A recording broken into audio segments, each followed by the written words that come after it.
Today on How to Sublimate, I'm going to show you how to create the ever so popular sequined cushion covers. Print your transfer using your sublimation printer. Place the cushion cover onto the heat press and ensure all the sequins are laid the same way. The white side should be on the top.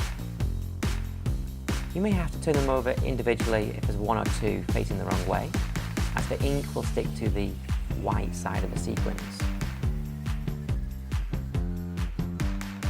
And then place your printed transfer face down onto the cushion cover. You may wish to use heat-resistant tape to secure it in position.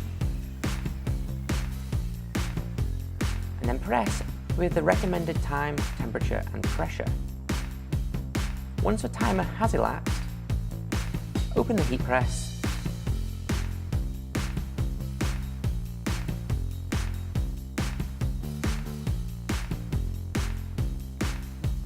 and remove the transfer paper from the sequin cushion cover.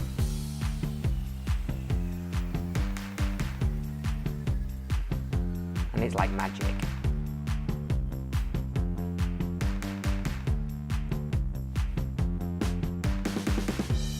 Thanks for watching, and remember, full details on how to create these products, including time, temperature and pressure settings, can be found on the GJS knowledge base at help.gjs.co.